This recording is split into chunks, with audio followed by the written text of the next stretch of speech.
আমরা আজকে একটি গাইগার মুলার কাউন্টার এর মালভূমি, অপারেটিং ভোল্টেজ বনাম গণনা হার, লেখচিত্র অঙ্কন এবং এ থেকে অপারেটিং ভোল্টেজ নির্ণয়ের এক্সপেরিমেন্টটি করব। তো এই এক্সপেরিমেন্টটি করার জন্য আমাদের যে যন্ত্রপাতিগুলো প্রয়োজন সেগুলো হলো গাইগার মুলার কাউন্টার, একটি শিলকৃত তেজস্ক্রিয় উৎস, সিজিয়াম 137, অথবা এখানে আমরা স্ট্রনশিয়ামও ব্যবহার করতে পারি, ইএইচটি সরবরাহ unit, extra high tension voltage, আর স্কেলার বা টাইমার ইত্যাদি। তো এখন আমরা এগুলো যন্ত্রপাতিগুলো দেখব। এখানে যে যন্ত্রাংশগুলো ব্যবহার করা হচ্ছে, এই যে এটা একটা অংশ, এইটা একটা অংশ, এই দুইটা যন্ত্র মিলে আমরা বলি জিএম, মানে জিএম কাউন্টার আর কি। এখানে জিএম টিউব রয়েছে, জিএম কাউন্টার রয়েছে। তো জিএম টিউবের মধ্যে আমরা এই যে কিছু খাস কাটা ঘর রয়েছে, এগুলোর মধ্যে এই যে সিজিয়াম অথবা স্ট্রনশিয়াম জাতীয় পদার্থ আমরা এখানে ব্যবহার করে থাকি। তো এখানে দেখতে পাচ্ছি আমরা সিজিয়াম নিয়েছি। এখানে আমরা সিজিয়াম তেজস্ক্রিয় পদার্থটি ব্যবহার করেছি। তো এটা অনেক সময় স্ট্রনশিয়ামও ব্যবহার করা হয়ে থাকে। আর এখানে যেটা রয়েছে, এই যে এটা হচ্ছে আমাদের জিএম টিউব। আসলে এখানে এই যে এখানে আমরা উচ্চ ভোল্টেজ প্রয়োগ করলে এই সিজিয়াম থেকে যে বিটা রশ্মি ক্ষরণ হয়, সেটা আসলে এর মধ্য দিয়ে এসে জিএম কাউন্টারে আমরা পার্ট হিসাব করে থাকি। তো আমরা প্রথমে যেটা করি সেটা হচ্ছে যে এই সিজিয়ামটাকে অথবা স্ট্রনশিয়ামটাকে জিএম টিউবের মাঝে আমরা স্থাপন করব। আর এই যন্ত্রটাকে আমরা অন অবস্থার জন্য যেটা করি সেটা হলো যে সংযোগ দেওয়ার পরে এই যে এখানে আমাদের লাল সুইচ রয়েছে, এই জিএম কাউন্টারটাকে অন করতে হবে। এই যে লাল সুইচ বাটন, এটা অন বাটন, এখানে আমরা মানে প্রেস করলে জিএম কাউন্টারটি এটা অন অবস্থা প্রাপ্ত হবে। আচ্ছা, এখন এই জিএম কাউন্টারটি অন হওয়ার পরে কয়েক মিনিট অপেক্ষা করতে হবে আমাদের এই যন্ত্রটি ভালোভাবে পার্ট নেওয়ার উপযোগী করার জন্য। এখন যে বিষয়টি আমাদের জানা দরকার সেটা হলো সিজিয়াম, আমরা যেটা বললাম যে এখানে আমরা জিএম টিউবের মধ্যে সিজিয়াম অথবা স্ট্রনশিয়াম নিয়ে থাকি। তো আমরা একটু সিজিয়াম এবং স্ট্রনশিয়াম সম্পর্কে জেনে আসব। এই যে আমাদের এখানে সিজিয়াম ধাতুর কথা বলা হয়েছে। তো এখানে সিজিয়াম ধাতুর নাম বা প্রতীক আমরা বলেছি, বিভিন্ন অংশ এখানে আমার দেওয়া আছে, হ্যাঁ। এবং স্ট্রনশিয়ামের কথা যদি আমরা বলি, এই যে স্ট্রনশিয়াম, এই স্ট্রনশিয়ামের আমাদের দেখা যাচ্ছে পারমাণবিক সংখ্যা 38, পারমাণবিক ভর 87। তো আমরা তেজস্ক্রিয় রশ্মি বিকিরণ করে এইরকম পদার্থ নিয়েই কাজ করব। তো আমরা সিজিয়াম কি নিয়েছি, তো সিজিয়ামের পারমাণবিক সংখ্যা আমাদের 55 এবং এর ভর সংখ্যা আমাদের যদি দেখি 137। আমাদের সিজিয়ামের ভর সংখ্যা হলো 137। তো আসলে যে সকল মৌলের পারমাণবিক ভর 83 মানে এর বেশি, হ্যাঁ, এবং সেই সকল মৌল থেকে অনবরত তেজস্ক্রিয় রশ্মি নির্গত হয়। তো এই জন্য আমরা সিজিয়াম বা স্ট্রনশিয়াম ব্যবহার করতেছি। এখন আমরা যেটা জানবো সেটা হলো জিএম কাউন্টারে, এই যে আমাদের যে জিএম কাউন্টার রয়েছে, এই পার্ট নেওয়ার জন্য আমাদের যে যে বিষয় দরকার সেটা হলো এখানে দেখা যাচ্ছে যে জিএম কাউন্টারের যে এলইডি অংশ, তার পাশে লেখা আছে কাউন্টস, মানে এখানে কাউন্ট করা হয়। টাইম, আমরা সময় দিব, কত সময়ের জন্য আমরা এই বিটা ক্ষরণ গণন করব। রেট, এটা আমাদের প্রয়োজন হয় না এই এক্সপেরিমেন্টের জন্য। আমাদের যেটা প্রয়োজন হয় টাইম, হাই ভোল্টেজ এবং রেট প্রয়োজন হয় না, এবং অ্যালার্ম পয়েন্টও আমাদের প্রয়োজন হয় না। তো হাই ভোল্টেজের বিষয়টা যেটা, এটা খুবই গুরুত্বপূর্ণ একটা টার্ম। তো আমরা পার্ট নেওয়ার সময় দেখবো যে হাই ভোল্টেজ কেন গুরুত্বপূর্ণ। এরপরে আমাদের এখানে আরেকটু নিচে যদি যাই, সেখানে দেখতে পারবো যে আমরা এই যে এখানে কাউন্টের কথা বলেছিলাম, প্রথমে আমাদের কাজ হবে এই যে, আচ্ছা আমরা যদি দেখি যে কাউন্ট অংশ রয়েছে, স্টপ বাটন রয়েছে এবং রিসেট বাটন রয়েছে, হ্যাঁ, ডিসপ্লে সিলেক্ট অর্থটা হচ্ছে আমরা যদি এখানে কাউন্টে লাল দাগ দেখানো হচ্ছে, আমরা ডিসপ্লে সিলেক্ট করে যদি টাইমে আনতে যাই, তখন এই যে এখানে চাপ দিলে এটা নিচের দিকে আসতে থাকবে। আমি এখানে চাপ দিলে এটা নিচের দিকে নামতে থাকবে, এই নিচের দিকে নামতে থাকতেছে। এরকমভাবে আমরা পুনরায় আবার এখানে কাউন্টে চলে আসলাম, আবার এভাবে নিচের দিকে আসতে থাকবে। আমি যদি এখানে প্রেস করতে থাকি, এরপর যেটা দেখতে পাচ্ছি আমরা ডাউন এবং আপ বাটন। তো আসলে ডাউন এবং আপ বাটনের কাজ করে। যেমন আমি এখানে যদি বলি যে আমি টাইম ঠিক করব, তো টাইম আমি কত দেব, 60 সেকেন্ড যদি বলি, বা আমি ধরলাম আমার এখানে দেওয়া আছে 300 সেকেন্ড, আমি বাড়াইতে চাচ্ছি যে 400 সেকেন্ডের জন্য আমি পার্ট নেব, তখন আমি আপে যাব। 300 থেকে বেশি মানে তখন আপে দিতে হবে, আপ বাটনে। এই যে আমাদের 400 সেকেন্ড দেখাচ্ছে টাইম। আর আমি যদি কমাতে চাই তাহলে আমাকে ডাউন বাটনে চাপ দিতে হবে। এই যে ডাউন বাটনে চাপবো, এই যে কমতে থাকতেছে মানগুলো। এইভাবে আমরা সময়টাকে নির্দিষ্ট করে নিব। আমাদের এই এক্সপেরিমেন্টটি করার জন্য সময় আমাদের স্যাররা নির্দিষ্ট করে দিতে পারে, অথবা আমরা একটা নির্দিষ্ট সময় ধরে এই পার্টগুলো নিতে পারি। তো সময়ের বিষয়টা আমরা বুঝলাম। এখন আমরা ডিসপ্লেটা কোথায় নিয়ে আসবো? যেহেতু আমাদের টাইম দরকার হয়, হাই ভোল্টেজ দরকার হয়, এখন আমরা ডিসপ্লেটাকে হাই ভোল্টেজ নিয়ে আসবো। তো হাই ভোল্টেজ আসলে কী কাজ করতেছে? আমরা এই যে সিজিয়াম যে পদার্থটা এখানে দিয়েছিলাম, এই সিজিয়ামের উভয় পাশে হাই ভোল্টেজ প্রয়োগ করে এখান থেকে বিটা ক্ষরণের সহযোগিতার জন্য, মানে বিটা রশ্মি ক্ষরণ হওয়ার জন্য ন্যূনতম একটি ভোল্টেজ প্রয়োজন হয়। সেই ভোল্টেজের জন্য আমাদের, যেহেতু এখানে আমরা বললাম যে এই সিজিয়ামের আমরা এখানে যদি হাই ভোল্টেজ প্রয়োগ করি তাহলে কেবল এখান থেকে সিজিয়াম থেকে বিটা রশ্মি খরিত হবে, আর এই খরিত হলেই কেবল এখানে আমরা জিএম কাউন্টারে পার্ট হিসাব করতে হবে। এখন আমরা দেখব যে এই হিসাব করার জন্য বা পার্ট নেওয়ার জন্য আমাদের কী কী মান প্রয়োজন হয় সেটা যদি একটু খেয়াল করি। আমাদের প্রয়োজন হচ্ছে পর্যবেক্ষণ সংখ্যা, আমরা হিসাব করব কয়টা পার্ট নিব, সেজন্য EHT ভোল্ট, অর্থাৎ এক্সট্রা হাই টেনশন ভোল্টেজ। এখানে এই ভোল্টেজগুলো বৃদ্ধি করতে থাকবো, আমরা 20 করে বৃদ্ধি করেছি, অনেকে 40 করে বৃদ্ধি করতে পারি, বিভিন্ন মানে আমরা বৃদ্ধি করে নিতে পারি। তো এখানে একটা বিষয় বলে নিতে হবে, সেটা হচ্ছে যে আমরা এখানে বলছি যে 740, কিন্তু আসলে 740 এখানে মূল বিষয় নয়।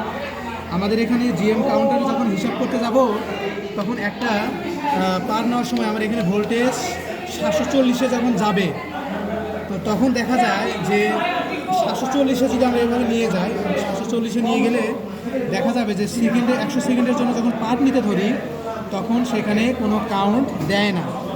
অর্থাৎ আমাদের এখানে যে জিএম কাউন্টারে যে ভোল্টেজ প্রয়োজন ছিল, মানে যত একটা ন্যূনতম ভোল্টেজের প্রয়োজন হয়, যে ভোল্টেজের কারণে বিটা ক্ষরণ শুরু হয়, তো যেহেতু এখানে আমার 740-এ কোনো বিটা ক্ষরণ হচ্ছে না, তার মানে আমাকে দেখতে হবে যে কত থেকে আমাদের কত ভোল্টেজে নিলে আমাদের পার্ট বিটা ক্ষরণটা শুরু হয়। তো দেখা যাচ্ছে 740-এ আমার বিটা ক্ষরণ শুরু হয় নাই। তো এই জন্য এই 740 অবস্থায় যে পার্ট, এটাকে আমরা হিসাবে নেব। আর 760 যে বিভব, এই বিভবটাকে বলা হয় শুরুর বিভব। এই শুরুর বিভবে আমরা পার্ট হিসাব করে থাকি। এখন একটা বিষয়, সেটা হলো এখানে দেখানো হচ্ছে যে খাতায় 100 সেকেন্ডে গণনার পরিমাণ। তার মানে আমরা এখানে যন্ত্রে যখন টাইম দিব, এখানে টাইম দিব আমরা কত সেকেন্ডের জন্য? 100 সেকেন্ডের জন্য। তো দেখি আমরা 100 সেকেন্ড, এই যে 100 সেকেন্ড আমরা ফিক্সড করলাম, আমরা 100 সেকেন্ডের জন্য হিসাব করেছিলাম। এখানে আমরা যে কেউ 200 সেকেন্ড নিতে পারি, 300 সেকেন্ড নিতে পারি, আবার কমও নিতে পারি, আমরা 100 নিতে পারি, 90 নিতে পারি, 80 নিতে পারি। এটা আমাদের নিজস্ব ব্যক্তিগত হিসাবের মানে কৌশল। এখানে আরেকটা বিষয় বলে নেই, সেটা হলো যে 100 সেকেন্ডে নেওয়া বা এর কাছাকাছি নেওয়াটা উত্তম, বা 200 সেকেন্ড নিলে মানটা অ্যাকুরেটলি ভালো পাওয়া যায়। একটা নির্দিষ্ট সময় পর্যন্ত বিটা ক্ষরণ হয়ে থাকে। তো তারপরে এখানে আরেকটা পার্ট নিতে হয়, সেটা হচ্ছে গণন হার এন প্রতি মিনিটে। তার মানে আমরা 100 সেকেন্ডের জন্য যে পার্ট পাবো সেটাকে আমরা 1 মিনিটের জন্য কত হয় সেই বিষয়টা বের করে নিব। তো এখন আমরা এগুলো যে কীভাবে পার্ট নিলাম সেটা দেখব। তাহলে এখন আমরা যদি বলি যে এই যে ডিসপ্লেতে আমরা প্রথমে দেখে আসলাম যে কীভাবে টাইম ঠিক করতে হয়। পার্ট নেওয়ার জন্য আমাদের প্রথমে টাইমটাকে ঠিক করতে হবে। যেহেতু আমরা এখানে খাতায় 100 সেকেন্ডের জন্য পার্ট নিয়েছিলাম, তো আমরা এখানে টাইমটা 100-তে রেখেছি। এখন ডিসপ্লে সিলেক্ট বাটনে চাপ দিয়ে আমরা এটাকে লাল অংশটাকে নিচের দিকে নিয়ে আসবো, যে রেটে আসলো, আবার চাপ দিলাম, হাই ভোল্টেজে আসলো। তো আমরা দেখা যাচ্ছে হাই ভোল্টেজ আমরা শুরু করেছিলাম 740 থেকে, কিন্তু এখানে আমরা একটা বিষয় খেয়াল করব, এখানে যে পার্টটা পাচ্ছি, এখানে আমরা যে পার্টটা পাচ্ছি সেটা দেখা যায় যে 720 যখন আমরা নিচ্ছি, আচ্ছা 740-এই ধরে নিলাম আমরা, 740-এ যখন নিচ্ছি, 740-এ নিলে তখন এই যে নিচে এসে আমরা যখন কাউন্ট বাটনে যখন লাল দাগটা চলে আসবে কাউন্ট, তখন আমরা এখানে এই যে কাউন্ট বাটনে চাপ দেব, তখন আমাদের কী হবে, কাউন্ট শুরু হয়ে যাবে। তো দেখা যাচ্ছে 740-এ আমাদের কোনো পার্ট দিচ্ছে না, এই যেখানে কোনো পার্ট দিচ্ছে না, তার মানে এই ভোল্টেজ অর্থাৎ 740 ভোল্টেজ আমার বিটা ক্ষরণের জন্য যথার্থ নয়। আমাকে বিটা ক্ষরিত করতে হলে সিজিয়াম রশ্মি থেকে ধাতু থেকে বিটা ক্ষরণের জন্য যে পরিমাণ ভোল্টেজ প্রয়োজন সেটা 740 ভোল্টেজ নয়। তাহলে কি করব, আমরা ভোল্টেজটাকে একটু বাড়াই দেব। তো আমরা এই যে ডিসপ্লে সিলেক্ট করব, প্রথমে আগে যেটা করা দরকার আমরা টাইম সিলেক্ট করব, টাইম সিলেক্ট করে দিব, টাইম 100 সেকেন্ডে রাখলাম। এবারে এসে আমরা 740 ভোল্টেজ দিয়েছিলাম, তখন দেখলাম আমরা 0 পাইছিলাম, কোনো গণন কাউন্ট পাই নাই। এখন আমরা কি করব, 760 দিলাম ভোল্টেজ, এই যে হাই ভোল্টেজ 760। এখন আমরা ডিসপ্লে সিলেক্ট করে এই যে কাউন্টে আসলাম, তখন দেখা যাচ্ছে আমাদের কাউন্ট পার্ট দিচ্ছে। তো এখানে বিষয়টা হচ্ছে আমরা কাউন্টে চাপ দিয়েছি, তারপরে কাউন্ট পার্ট শুরু হয়ে গেছে। তো তাহলে কি বলবো আমরা এখান থেকে, যে 740-এ যখন নিয়েছিলাম তখন আমাদের 100 সেকেন্ডের জন্য কোনো পার্ট দিচ্ছিল না, অর্থাৎ এই ভোল্টেজ আমাদের যে বিটা করানোর জন্য যথার্থ ছিল না।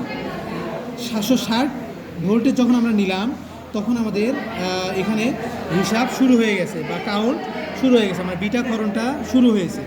তো যে ভোল্টেজের জন্য বিটা ক্ষরণ শুরু হয়, যে ভোল্টেজের জন্য বিটা ক্ষরণ শুরু হয়, এই ভোল্টেজটাকে আমরা বলি শুরুর ভোল্টেজ। তাহলে 760 ভোল্টেজটাকে আমরা বলবো শুরুর ভোল্টেজ। তাহলে কেউ কখনো আমরা বলবো না যে 740টা আমরা শুরুর ভোল্টেজ। যে ভোল্টেজে বিটাকরণ শুরু হচ্ছে সেই ভোল্টেজটাই হচ্ছে শুরুর ভোল্টেজ। তো এখন দেখা যাচ্ছে এখানে আমাদের পার্ট দিয়েছে 2654। তো এখানে আমরা যখন পার্ট নিয়েছিলাম তখন আমরা পেয়েছিলাম 11526। আসলে এটা পার্ট নেওয়াটা হচ্ছে যে আপনি ঠিক যখন আমরা নেব তখনকার অনুযায়ী আমরা পার্টটা পাবো, ফিক্সড কোনো মান নেই এখানে যে এটাই পার্ট প্রতিবার এটাই দেখাবে।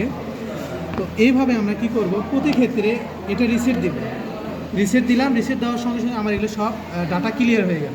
মানে এখানে ক্লিয়ার হওয়ার পরে আমরা কী করবো, আবারও ডিসপ্লে সিলেক্টে যাব, ডিসপ্লে সিলেক্ট করে আমরা কী করবো, টাইম ঠিক করতে হবে। যেহেতু আমরা 100 সেকেন্ডের জন্য পার্ট নিচ্ছি, এবারও আমরা 100 সেকেন্ডই দিব। দেখা যাচ্ছে আমরা 200 সেকেন্ড, তাহলে একটু কমাই নিতে হবে ডাউন বাটনে চাপ দিয়ে। এই যে 100 সেকেন্ড আমি ফিক্সড করে নিলাম। এরপর ডিসপ্লে সিলেক্ট বাটনে চাপ দিয়ে আমি হাই ভোল্টেজে আসবো। তো আমরা দেখলাম 760-এ কিন্তু আমরা পার্ট পেয়েছিলাম। তো এখন আমরা কী করবো, আপ বাটনে চাপ দিয়ে ভোল্টেজটাকে একটু বাড়াই দিব। তাহলে ভোল্টেজ আমরা কত করলাম, 780। তো 780-র জন্য আমরা এখন গণন শুরু করবো। এই যে কাউন্ট বাটন রয়েছে। তো এখানে একটা বিষয় যে ডিসপ্লে সিলেক্ট করতে হবে। তাহলে আমরা যদি এখানে কাউন্টে যাই তাহলে কিন্তু আমাদের কাউন্ট দেখাবে না। কেন দেখাবে না, যে হাই ভোল্টেজে আমরা রয়েছি লাল বাটনটা, তারা আমাদের লাল বাটনটা কোথায় নিয়ে যেতে হবে, কাউন্ট অংশে নিয়ে যেতে হবে, তারপর আমরা কাউন্ট করব। তাহলে আমরা কেউ কখনো ভোল্টেজে রেখে বা এই টাইমের জায়গায় লাল বাটন রেখে কাউন্ট শুরু করব না। এরপর আমরা এই যে ডিসপ্লে সিলেক্টে গিয়ে এই যে কাউন্টে যখন লাল বাটনটা চলে আসবে তখন আমরা কাউন্ট বাটনে চাপ দেব। এই যে দেখা যাচ্ছে আমাদের বিটা ক্ষরণের কারণে এখানে আমাদের কাউন্ট হচ্ছে বা বিটা ক্ষরণ গণনটা আমরা পাচ্ছি এখান থেকে। তো দেখা যাচ্ছে আমরা যখন পার্ট নিয়েছিলাম তখন 780-র জন্য পার্ট হয়েছিল আমাদের 12,773। এখানে হয়তো একটু কম আসবে বা এখানকার অনুপাতেই পূর্বের মতো করে মান আসবে। তো এইভাবে প্রতি ক্ষেত্রে আমরা পার্টটা নিব একই রকমভাবে। আচ্ছা দেখি আমরা এখানে কত পার্ট দেখাই 100 সেকেন্ডের জন্য। হ্যাঁ, তো দেখা যাচ্ছে যে এখানে আমরা ওই 100 সেকেন্ডের জন্য পার্ট পাচ্ছি 20,672। তো আসলে এই মানটা আমরা এখানে পাচ্ছি, কিন্তু আমরা যখন নিয়েছিলাম তখন 780-র জন্য পেয়েছিলাম 12,773। তো কীভাবে আমরা হিসাবটা নিলাম, এইভাবে প্রত্যেক ক্ষেত্রে আমরা পার্টটা নিব। তাহলে আবারও এটা আমরা কী করব, রিসেট দিব। এই যে রিসেট দিলাম, দেওয়ার সঙ্গে সঙ্গে আমার এই সবগুলো ডাটা ডিলিট হয়ে গেল। তারপর আবারও কী করব, সিলেক্ট বাটনে এই লাল অংশটা সিলেক্ট বাটনে চাপ দিলাম, লাল অংশটা নিচে আসলো। আবারও টাইম ঠিক করব। টাইম কিন্তু আমাদের 100-তে ফিক্সড। এই টাইমটা কখনো আমি কম বেশি করবো না। টাইম 100-র জন্য নিলে 100 সেকেন্ড ধরে ফিক্সড করে রাখবো, প্রত্যেক ক্ষেত্রে 100 সেকেন্ডই আমরা নিব। এরপর আমরা ডিসপ্লে চাপ দিব, রেটে আসলাম, আবার হাই ভোল্টেজে আসলাম। তো আমরা ভোল্টেজের মান পরিবর্তন করতেছি, কত করে বাড়াচ্ছি আমরা, 20 করে। তো প্রথমে 740 দিয়েছিলাম, তারপর 760, তারপর 780। এবার আমরা আপ বাটনে চাপ দিয়ে 800 ভোল্টেজ করে নিলাম। এখন 800 ভোল্টেজের জন্য আমরা কি করব, এখন আবার এই যে ডিসপ্লে সিলেক্টে চাপ দেবো, অ্যালার্ম পয়েন্ট আবার চাপ দিলাম, আরেকবার চাপ দিলে কাউন্ট অংশ চলে গেল। তখন আমরা এই যে আবার কাউন্ট বাটনে চাপ দিলে আমার এখানে কাউন্ট শুরু হয়ে যায়। তো এইভাবে প্রতি ক্ষেত্রে আমরা পার্টগুলো যদি নেই, আমরা যেটা বলতে চাচ্ছি যে এইরকম একটা বিষয় আসবে। প্রথমে 740-এর জন্য ভোল্ট পাচ্ছি, 760 ভোল্টেজের জন্য কত কাউন্ট দিচ্ছে, 780-র জন্য কাউন্ট পাবো, 800-র জন্য কাউন্ট পাবো। এইভাবে প্রতি ক্ষেত্রে আমরা একটা 20 ভোল্ট বাড়ায় আমরা পার্ট নিতে থাকবো। এখানে একটা বিষয় খেয়াল করা লাগবে, সেটা হলো যে দেখতে পাচ্ছি যখন আমরা ভোল্টেজ বাড়াচ্ছি 20 করে, তখন দেখা যাচ্ছে এখানে আমাদের গণনা হারটাও বেড়ে যাচ্ছে। প্রথমে 11,000, 12,000, 13,000, এই যে 14,000, আস্তে আস্তে গণনা হারটাও আমাদের বেড়ে যাচ্ছে। তো এইভাবে আমাদের গণনা হারটাও আস্তে আস্তে কী হবে, বেড়ে যাবে। যাই হোক, তো এই হচ্ছে আমাদের হিসাব, কী বলা হয়, গাইগার মোলার কাউন্ট থেকে হিসাবের কৌশল। এইভাবে আমরা প্রত্যেক পার্ট এইভাবে নিব। আরেকটি লক্ষণীয় বিষয় সেটা হলো আমাদের 740-এ 0 ভোল্ট ছিল, মানে পর্যাপ্ত ভোল্টেজ এই বিটাকরণের জন্য আমাদের দরকার, যেটা দরকার সেটা ছিল না। কিন্তু অনেকের হয়তো 720-এর জন্য 0 আসতে পারে। তো এটা ভয়, মানে সংকীর্ণতার কিছু নেই। 720-এ যদি 0 হয় তাহলে 740-এর জন্য হয়তো আমি পার্ট পাবো। তো পরবর্তী 740, 760 এইভাবে আমরা তখন পার্ট নেওয়া শুরু করব। এই হচ্ছে আমাদের। তাহলে এরপরে 100 সেকেন্ডের জন্য আমরা এই পার্টগুলো পাইলাম। তো আসলে আমাদের যে মূল দরকার সেটা হচ্ছে 1 মিনিটের জন্য, অর্থাৎ 60 সেকেন্ডের জন্য কত হয় সেটা আমাদের বের করতে হবে। তো 100 সেকেন্ডের পার্টের ক্ষেত্রে এইভাবে মানগুলো আসলো, 60 সেকেন্ডের জন্য এইভাবে মানগুলো আমরা পাইছি। তো এটা আমরা কীভাবে বের করছি সেটা যদি একটু খেয়াল করি, তাহলে যেটা পাবো সেটা হলো, তো 60 সেকেন্ডে আমরা জানি 1 মিনিট, 1 সেকেন্ডে হবে 1/60 মিনিট। তাহলে 100 সেকেন্ডের পার্টের জন্য 100 সেকেন্ডে কত মিনিট হয় আমাদের? 1.67 মিনিট। তাহলে 100 সেকেন্ডের জন্য আমরা পাচ্ছি 1.67 মিনিট। এখন 1.67 মিনিটের জন্য গণন হার প্রথম ক্ষেত্রে আমরা পেয়েছিলাম কত? 11,526। তাহলে 1 মিনিটের জন্য গণন হার কত পাওয়া যেতে পারে আনুপাতিক হারে? তাহলে 1.67 মিনিটের জন্য গণন হার যদি পাই 11,526, 1 মিনিটের জন্য গণন হার পাবো এত ভাগ 1.67, তার মানে 6,901.8 বা 6,901.8। এই যে 6,901.8। তো এইভাবে প্রত্যেকটার জন্য আমরা পার্ট নিব। তাহলে পরবর্তী ক্ষেত্রে কী করব, যেহেতু আমরা এখানে 100 সেকেন্ডের মিনিট আমরা পেয়ে গেছি, তাহলে এটার জন্য আমরা যেটা লিখবো সেটা লিখবো এইভাবে যে 1.67-এ গণনা হার হবে আমাদের এখানে 11,526-এর জায়গায় কত লিখবো? 12,773। তাহলে 1 মিনিটের জন্য কত হবে? তখন 1 মিনিটের জন্য আসবে 7,000, তখন আমাদের 1 মিনিটের জন্য আসবে 7,648.5। এইভাবে প্রত্যেক ক্ষেত্রে 1 মিনিটের জন্য কত হয় সেটা আমরা বের করে নিব। তাহলে বের করে নিলে আমাদের এই পরীক্ষালব্ধ উপাত্তগুলো তাহলে এই মানগুলো আমাদের কমপ্লিট হয়ে গেলে তারপর আমরা যেটা করব, এই অংশে এখানে একটা বিষয় বলে আসি। আমাদের এটার জন্য একটা গ্রাফ অঙ্কন করতে হয়। সেই গ্রাফের আমরা যদি দেখি সেটা হচ্ছে পাবো, এখানে আমরা গ্রাফ অঙ্কনের ক্ষেত্রে y অক্ষ এবং x অক্ষ দাগিঙ্কিত করব। x অক্ষ বরাবর আমরা লিখেছি EHT ভোল্ট, অর্থাৎ এক্সট্রা হাই টেনশন ভোল্টেজ, আর y অক্ষ বরাবর নিয়েছি কাউন্ট পার মিনিট। তাহলে আমরা যে এই যে হিসাব যেটা বললাম আমরা কাউন্ট পার মিনিট, সেটা আমরা কীভাবে হিসাব করেছিলাম সেটা আমরা পূর্বে দেখিয়েছি। তো এখন এই y অক্ষ বরাবর আমরা মানগুলো বসালাম। এখানে দেখা যাচ্ছে যে আমরা ক্ষুদ্রতম মান বা নিম্নমান নিয়েছি 6,000, তারপরে 20 ঘর পর নিয়েছি 7,000, তারপর আবার 20 ঘর পরে বসেছি 8,000, আবার 20 ঘর না 10 ঘর, 10 ঘর করে নিয়েছি, তাই না? আমরা এই যে 6,000 থেকে 10 ঘর পর নিয়েছি 7,000, 7,000 থেকে 10 ঘর পর নিয়েছি আবার 8,000, 8,000 থেকে শুরু করে আবার 10 ঘর পর নিয়েছি 9,000। এভাবে 10 ঘর করে আমরা মানগুলো বাড়িয়েছি। এবং এক্স অক্ষের দিকে আবার আমরা দেখতে পাচ্ছি যে EHT ভোল্টের ক্ষেত্রে আমাদের এখানে ছিল 740 থেকে শুরু হয়েছিল, 740, তারপরে 5 ঘর পর আবার দিয়েছি আমরা 760, 5 ঘর পর দিয়েছি 780, আবার 800, 800 পরে 5 ঘর পর আবার দিয়েছি 820, 820 থেকে 840, 5 ঘর পর। এইভাবে আমরা এক্স অক্ষের দিকে মানগুলো বসাবো। এই মানগুলো বসানোর পরে আমরা যদি গ্রাফের হিসাবটা দেখি যে এক্স অক্ষ বরাবর প্রতি ক্ষুদ্রতম এক ঘর সমান 4 একক এবং ওয়াই অক্ষ বরাবর প্রতি এক ঘর সমান আমরা নিয়েছি 100 একক। এইভাবে গ্রাফ অঙ্কন করলে আমরা এরকম একটি গ্রাফ দেখতে পাবো। তো এই গ্রাফের ক্ষেত্রে আমরা যদি একটু হিসাব করি যে দেখতে পারবো সেটা হচ্ছে যে আমাদের 740 ভোল্টকে আমরা বলেছিলাম, এটা হচ্ছে আসলে যথার্থ ভোল্ট নয়, তাহলে আমাদের 760 ভোল্টটা ছিল আমাদের শুরুর ভোল্ট, এবং এখান থেকে বাড়তে বাড়তে এক পর্যায়ে যখন এখানে আসছে তখন কিন্তু আমাদের এই রেখাটা একটু সমান্তরালের মতো মনে হচ্ছে, মানে সমান মনে হচ্ছে, অর্থাৎ এখানে কিন্তু ভোল্টেজগুলো খুব একটা বেশি বাড়ে নাই। তো আমরা যদি একটু হিসাবের খাতায় দেখি দেখতে পারবো যে 13,000 13,000 13,000, তার মানে খুব একটা হিসাব বেশি হয় নাই। তো এখানেও যার কারণে আমাদের গ্রাফটা এরকম একটু উপর দিকে না উঠে গিয়ে একটু সামনের দিকে সমান্তরালভাবে চলে গিয়েছে। তো এই অংশটুকুর ক্ষেত্রে যেখান থেকে আমাদের এই সমান্তরাল হওয়া শুরু হয়েছে, যে বিন্দু থেকে শুরু হয়েছে সেই বিন্দুটাকে বলা হয় সূচন বিভব। এই বিন্দুটাকে আমরা কি বলবো? সূচন বিভব। বিন্দুটাকে বলা হয় সূচন বিভব। এবং এক পর্যায়ে এসে আমরা দেখতে পাচ্ছি যে এই সূচন বিভবতে শুরু হয়ে সি বিন্দুতে এসে হঠাৎ করে আবার বিভব আমাদের এখানে এটা উপরের দিকে উঠে যাচ্ছে, দ্রুত উপরের দিকে উঠে যাবে।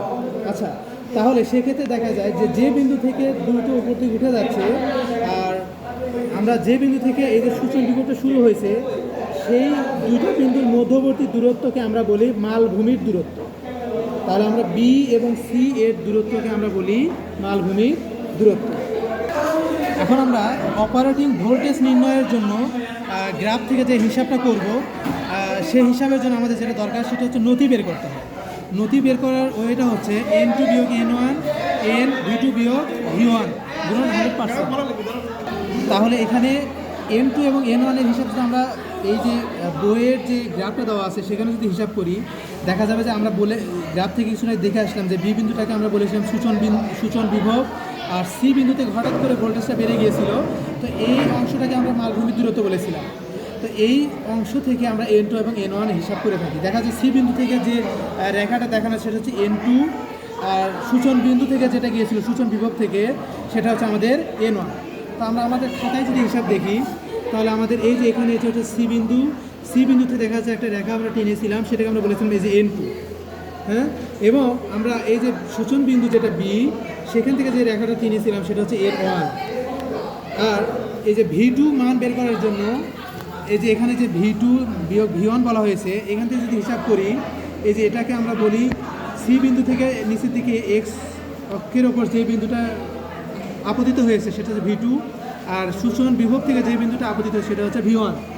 তো আমাদের গ্রাফে যেটা হয়েছে সি থেকে যেটা আপতিত হয়েছে সেটা হচ্ছে 920 ভোল্ট, আর বি বিন্দু সূচন বিন্দু থেকে এসে যেটা আপতিত সেটা হচ্ছে 840 ভোল্ট V1। তো এখন এই দুইটার আমরা নতি যদি বের করি বা ঢাল যদি নির্ণয় করি তাহলে আমরা এইরকম একটা হিসাব পেয়ে যাব। তো এখানে হিসাবে দেখানো হচ্ছে আমরা আমাদের গ্রাফে যেটা N2 পেয়েছিলাম সেটা হচ্ছে যে কত 8400, আর N1 পেয়েছিলাম 8130, আর N এর মান পেয়েছিলাম 8265, আর V2 পেয়েছিলাম 920, V1 পেয়েছিলাম 840।